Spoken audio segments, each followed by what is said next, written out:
Okay, right, let me just, there we go. Okay, so first of all, I'm going to tell you a little bit of the history of MyClubStuff.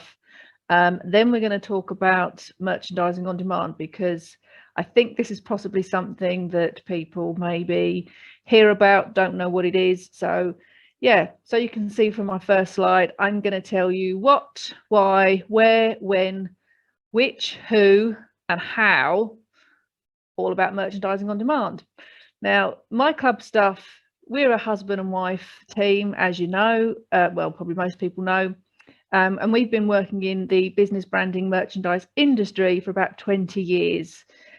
This is a very specific part of what we do, and has come about because of our involvement with our local rugby club many years ago when our son first started playing.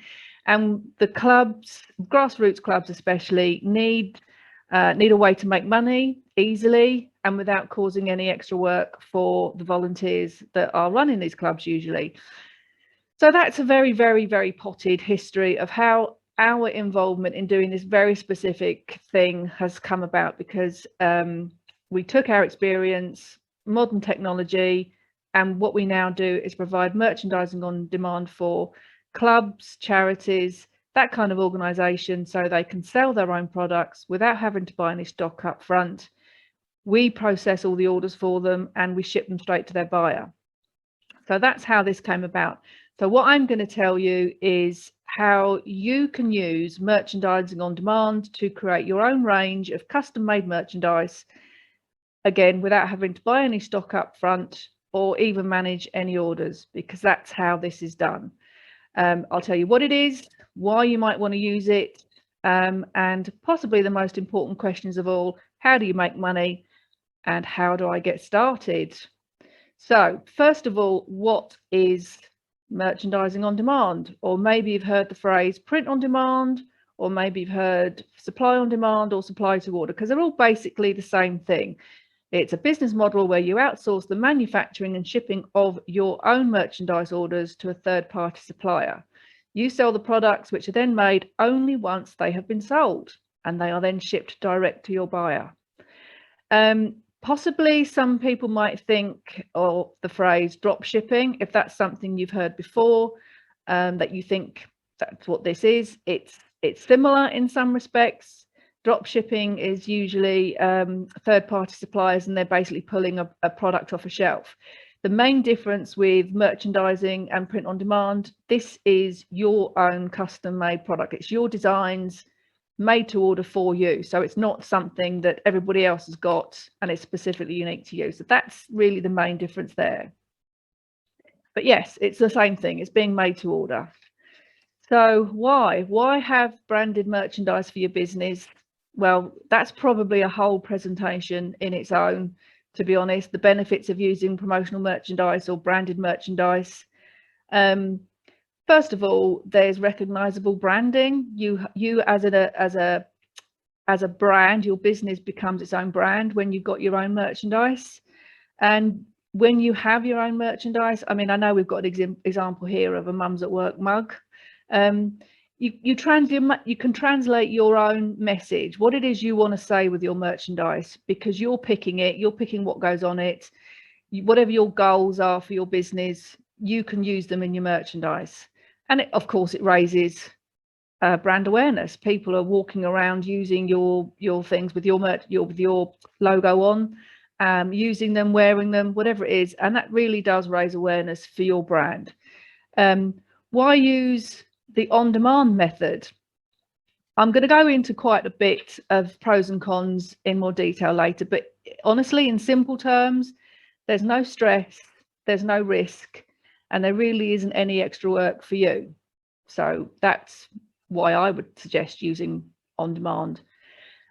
Where would you sell your merchandise? We'll think about that as we go into the presentation a bit later on as well. Think about your hobby or your favorite sports. And if you've ever had a product, if you've ever within your sport, if you've ever wanted a product but haven't been able to find it, then you've probably already got an idea for merchandising on demand. And it's something you can sell all year round as well. And you can be doing it whilst you're running the rest of your business. So all sorts of reasons there as to why you might want to consider selling merchandise on demand. So what kind of products can you sell on demand? I mean, literally anything. I know we do on demand merchandise. There's a certain range of products that we supply. There are all sorts of different on-demand suppliers, and they pretty much cover anything and everything that you could possibly want to sell, including if you have written your own book, you can sell it on demand, as in one at a time. I don't know if you've ever thought of writing your own novel, Sinead. Probably that's next on your list. I don't know. But don't be put off by the thought that you have to have like thousands and thousands of novels published, because you don't. Anything and everything is out there and available to be sold on demand. And I've given just a few examples here. Journals and planners would probably be a favorite one, because we get that asked all the time.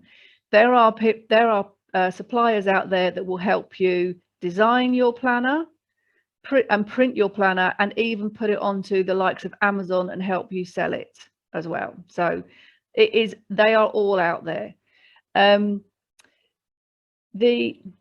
So a lot of creative people will want to use on demand as well. So arts and canvas prints is quite a useful one for if you're artistic, but you haven't, wanted to explore the sort of merchandise side of it. Well, you can now, because it's out there to be done, basically. And here are just a couple of examples of some of the ladies in Mums at Work that I'm lucky enough to already be working with, and the types of products that they sell. There's just a few there. I didn't want to go too many because you wouldn't have been able to see the designs on them. So there's Women Gone Strong. That's Real Robics up there. So yeah, just a few of them. Merchandising on demand, who is it suitable for? Would it be suitable for your business? Yeah, any business, any club, charity or organisation looking for an additional revenue source, basically. Charities, club, I mean, we set ourselves up with sports clubs in mind.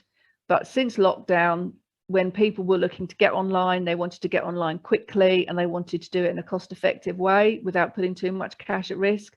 Since then, we started working with a large array of businesses with all sorts of merchandise ideas. So there's lots of different types of businesses out there using this, not just, I know we call ourselves MyClubStuff, and we probably won't change the name, but we're working with an awful lot more businesses now rather than just sports club. But as you can see, it is absolutely perfect if you're running a one-off event, a charity event, a fun run, something like that. Merchandise, print on demand, absolutely perfect, because you aren't left with stuff left over. And when it comes to charity and fundraising, an awful lot of your fundraising, when you're looking to sell merchandise, is in what you have at the end of it. If you haven't sold everything and you've still got stuff left in a box at the end of your event, that's probably where most of your fundraising is going to get wasted. And also, on the other hand, if you could have sold more, but you only bought a few because you didn't want to risk too much and have some left over, well, you could have raised more money for your charity, but you didn't have enough stock to sell to people. So it's absolutely perfect for one-off events and fundraising. Also ideal if you want to expand your business. If you've got, perfect example, especially when it comes to lockdown, let's take a gym owner. Gym owners all had to shut themselves down last year. A lot of people went online and were doing their training over Zoom. But one of the examples I like to give was one of my gym owners who decided the membership he had, he went online, they decided to carry on paying their membership. He wanted to give them something as a kind of a thank you for paying basically the same membership rate, but having to watch him online on Zoom. So he set up a shop with his merchandise, and what he did every month, he sent his members a piece of merchandise. It's a different thing every month. He sent it to them, and they would you know, they'd see what it was worth in the shop. It didn't cost him that, but they think they were getting maybe a little extra than what it was costing him. So not only was he keeping his members happy, he also now had people walking around in his merchandise as well. So raising brand awareness for his gym, walking around the town. I mean, absolute marketing genius, if you ask my opinion. So yeah. But for him as a gym, it enhanced his professional image. It made him certainly makes him seem sort of more trustworthy, more stable, especially when it comes to lockdown as well. That's quite important at this point in time. And yeah, you just make more money basically. So yeah, anybody who wants to make a little bit more money, this is suitable for. So yeah, the next question, how does it work? How to make money from it? And how to get started. So how it works, it is really quite simple. You get creative, decide what you want to sell, what you're going to decorate the products with. In our situation, we set you up with your own e-commerce website. Different suppliers will do that differently, but basically the item becomes available to sell. You make it available to sell to your customers. The customers then order either through you or direct to the platform of your supplier. The product is made and it's shipped direct to your customer. And that's basically it. That's how you make money from selling on demand. It's that simple. So how do you decide the prices? How do you actually make the money? Well, your supplier is going to have a cost price of the product. Whatever that is, you're going to know how much that item is going to cost because they're going to tell you that in advance. So you make it available to your customers. It's just the same as any other supply and, you know, customer transaction. You sell it for more than you paid for it. So you decide a selling price, which includes a level of profit. You get paid for the finished item when your customer orders. And again, it's that simple. That's how you make money from selling on demand. How do I get started? Okay, well, that's where I'm going to stop sharing my screen now, and I'm just going to talk to you. So yeah, how do I get started? I'm going to give you like a simple outline of how I would suggest if you're interested in selling your own products, but is it for me? How do I get started? Where do I find all the information out? First thing, think about what you're selling at the moment, possibly a hobby, your favorite sport, whatever niche. There's always a niche that you will have an interest in. Think about that. Think about a favorite product that you can't get hold of, because if you haven't been able to get hold of it, somebody else is going to want the same. And like I said before, you've probably already got the makings then of a product range that's perfect for merchandising on demand. Where do you spend your time and your energy currently? Start there, because you'll find it easier to market it and be enthusiastic about it if it's something that you're actually interested in. Second step, do a bit of research. Research your products, the kind of things that your customer are going to want to be interested in. And this is where, again, if it's something you're interested in, you'll probably already know. Is it a t-shirt? Is it a hoodie? Do they love mugs? Do they want journals and planners? You know, whatever it is, think about what it is your tribe is gonna find the perfect thing. Then you'll research your potential supplier. Like I said before, there are lots of suppliers out there and each one will do something different. You research your potential supplier. Now, the important thing here is this supplier is going to be representing you and your brand. So you're going to want to be happy with the quality and how they produce and all that kind of thing. So just do a little bit of research for yourself. And do they provide a website? Is there integration into your website? Just do a little bit of investigation for that. We get asked quite a lot about the designs and the product decoration. Yeah, I want to sell products, but I don't know what to put on it and I'm not creative. When it comes to sports clubs, that's kind of easy because they'll have a club crest or something, and we'll help them set the design artwork up so that it goes onto it gets decorated onto the product properly and in a high quality way. But if you have to go away and design something, yeah, you might want to look at Canva. You know, we all love Canva. They actually have a section on there to help design t-shirts. That's a good place to start. It's a good place to start then also if you want to hire a graphic designer. If you're really going to go into it, you'll know then what to tell the graphic designer to do, how you want it to look, and give them some direction. Or there are dozens and dozens and dozens of places where you can actually buy designs for pretty much every niche or hobby or sport, ready to go, off the shelf designs. Etsy is a good place to start, and a numerous number of websites. They specialize in selling these designs specifically for the print on demand marketplace. And even then, if you find a design and it isn't exactly what you want, then you can find somebody who will actually be able to modify that design as well, and it will become exactly what you want. What we do in a lot of cases is we've got a library of designs as well. So let's say you had a birthday, if you wanted to use any of our library designs, you are more than welcome to, and then you might want to personalize it with a name, something like that. So that then becomes something quite specific to you. One of the examples I'm going to give, I hope it's okay to do this, Paper Press Ireland is a very, very successful, I think she's fairly local to us here as well. She sells hoodies and t-shirts, and basically you could have a business just like hers. Obviously pick your own niche, but that's basically what you could have a business doing, because that's basically what it is. She does print on a quite small range of products, t-shirts and hoodies, but she picks her niche. She picks what goes on to those t-shirts and hobbies, and it really appeals to her audience. So if you get your designs right, and if you pick them right for your audience, you could be just as successful. I mean, she's gone massive over the last year. A huge part of it, obviously, her marketing, because it's great, and I'm really jealous. But yeah, it could be that easy. You just need to pick the right design. Yeah, so decide if it's going to be a side hustle for you, or are you going to run it as a full-time business? Because it can be either. You can run it part-time alongside something else that you're already doing, because it's as much time and effort as you want to put into it, basically.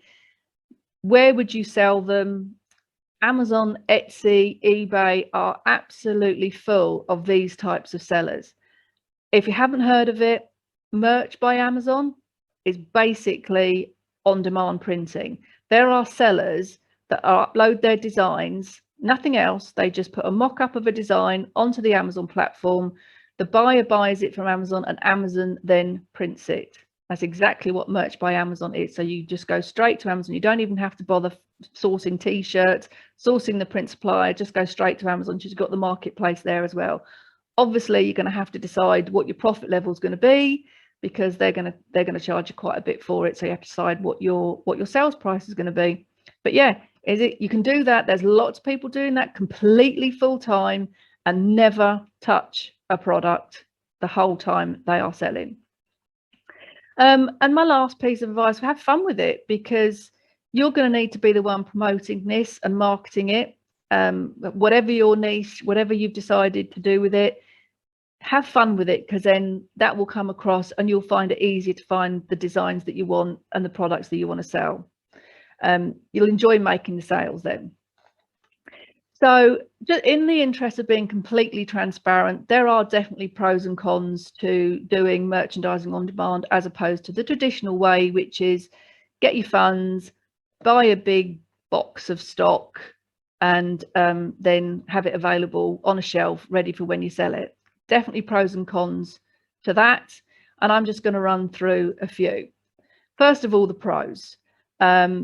Low to no startup costs. Some of the platforms will ask you for like a subscription upfront membership fee, but a lot of them, there'll be absolutely no charge at all. You just go on, you put your design on, that's it. So you already have sold your t-shirt. Let's use t-shirt as an example. You've made a t-shirt available somewhere for sale, your customers bought it, you're then going to go to your supplier. You all have already sold that t-shirt basically, so there's like zero cost to you. And that means there's no financial risk either, because you're not buying any stock, and you're not buying the item until somebody's already bought it from you. So not many situations can give you that kind of a financial stability with zero risk. Obviously with on demand, there's no minimum quantities. There's no need to have to buy whatever number the supplier is telling you is their minimum order requirement. Doesn't exist. Your customers bought one, you're buying one as well. Very, very quick to get set up, very quick to get started. You could be in business literally within a couple of hours, depending on what platform you're working on and what your setup is. Certainly because we give you an e-commerce website that's ready to go, so you could be ready to go in just a couple of hours. You don't need any storage space. You can literally do this from your dining room table, a laptop, or even a phone in some cases. As long as you're able to promote and market your products, then you're good to go. So obviously you don't need storage space, you don't need premises either. So that keeps your costs down, no rent, no mortgage, whatever. Like I said, you can run it from your dining room table. You don't have to handle any of the packing and shipping. Whatever supplier you've decided to use would be doing that for you. They will be sending it straight to your buyer. You might want to have them send it to you. That's your choice to check the quality or whatever it is. But in all cases, you don't have to get involved if you don't want to, because they're sending it straight to your buyer for you. And yeah, you can be doing this whilst you're holding down another job and running another business.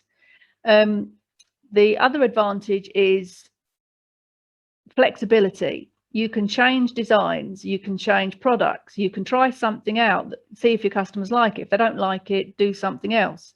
You can change it by season.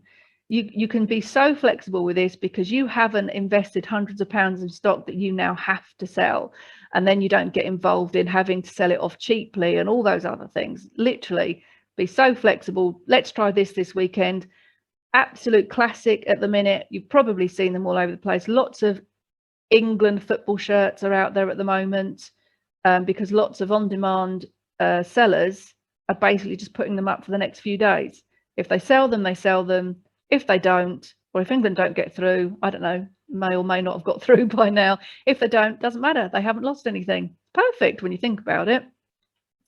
And because you're not buying any stock, it's very environmentally friendly, because no overstock means no wastage, and no wastage means no clothes going to the landfill, which in this day and age, if I told you how much water is involved in making one t-shirt, it would be frightening. So yes, it's very environmentally friendly and sustainable. And you'll never sell out of a popular product. If you have managed to find the golden goose that everybody wants to buy, you don't have to wait weeks for your stock to be reproduced. You never sell out of it. You haven't had to place your order 6 weeks ago, or compete with other people selling the same thing, or whatever. You're never going to sell out of your popular products, and you just keep on selling them for as long as people want to buy them. And like I said before, there's no doubt about having your own products, your own brand, merchandise does enhance your image, raises awareness, and I personally think it increases your professional image for your brand as well. Now we'll talk about the cons. There are definitely some disadvantages. You have to decide whether it's worth weighing them up. Yes, you need to find the right products for you. You need to find the right designs, and you are going to have to maybe do a bit of homework in finding your supplier, and you might have to invest a bit of time in doing that. You're still going to have to spend time and effort into your marketing and promotion. There's no getting away from that. Just because you have a product doesn't mean everybody knows about it. You still have to tell them about it. Potentially the cost per garment is going to be higher, because you're only having one produced at a time. Yes, you're not going to have the same advantages of quantity discounts and that kind of thing, but you're also not having to do any of the postage yourself, not having to handle it, not having to take any of the time to do any of that. So, weigh that up with you still being able to run every other aspect of your business, and you'll decide whether that's worth it or not. The other thing to bear in mind is the returns. Because these items are all made to order, an awful lot of suppliers will tell you that they won't take returns. That's something you might need to build into your profit margin. Some common mistakes that people make and how to avoid them. So first of all, don't make the mistake of thinking that your product range has to be about your business logo. It doesn't. We deal with a lot of coaches, for example. Who would want to buy my merchandise that's got my business logo on it? Well, the truth is, no, they probably don't, to be fair. So don't sell them that. Think about what else it is that they would actually want to see. Is it motivational quotes on a t-shirt, for example? Very, very popular, especially, you know, ladies like us. They love that kind of thing. So think beyond just your business logo. You are going to ask people to part with their own money to sell this. So it's got to be something that's basically attractive, to be fair. Yeah, so just checking my notes here, so I'm making sure I'm in the right place. Make regular changes to your range. Give people reasons to keep on coming to your website, platform, Facebook, whatever, Instagram page. Keep making regular changes, showing them different things, and they'll keep coming back and buying. If you only ever have the same sort of range available, then they're not going to come back and have another look. And obviously check the quality. That's the other thing. If you never see the product, every now and then just call back in with your supplier and just check the quality of print and all that kind of thing. And I know this seems fairly obvious. Don't use ugly designs. I see this all the time. People just put something on a t-shirt or a hoodie or a mug. Oh, that's okay. Well, no, it's not. Look at it. Do you like it? If you wouldn't wear it or use it, what on earth makes you think somebody else is going to pay good money for it? So that would be like my golden rule. If you're going to buy it yourself, fine. If you don't like it, who else is going to buy it? Yeah, so my top tips. First of all, go back to the common mistake of using your logo. Don't consider other options for your niche and go beyond that with your favorite slogans or quotes, for example. Order a sample of your own products from your supplier. Make sure you're happy with how it looks and feels. Have a good relationship with your supplier. They are now representing your brand. And check if they offer extras as well. Some suppliers will relabel your products for you. They'll put thank you notes in your parcels and even give you customized packaging. So you can really look like a retail brand. Most of them will send, obviously, we send out white label. There's none of our branding on any products that go out or on the packaging, but you can include your own as well. And pick products with decent profit margins. If your customer would prefer to pay for a better quality product like a t-shirt, then give them that better quality t-shirt because they're available. Market and promote regularly and change with the seasons. Yeah, so just one last point to sort of bring this all together. I want you to think, when you think about a band, when you're at a concert, we've all been to these events, we've all been to you know, the Odyssey, and they've got that stand at the side where they're selling the band merchandise. Think about that for a minute, because they only have slogans and designs that are related to that band, and a lot of the time promoting probably the rest of the dates on the tour as well. So that audience have come specifically to see that band. They're paying for what is generally quite overpriced merchandise. Happy to do that because they're fans of the band, but now they're walking around wearing a t-shirt that is advertising and promoting that band too, willingly having paid their own money to be openly advertising that brand, which is the band. So yeah, if that works for that particular brand, then yeah, I'm going to guess it's going to be able to work for you and your audience as well. So that's me. That's merchandising on demand. That's how it works. A few of my tips and suggestions. So yeah,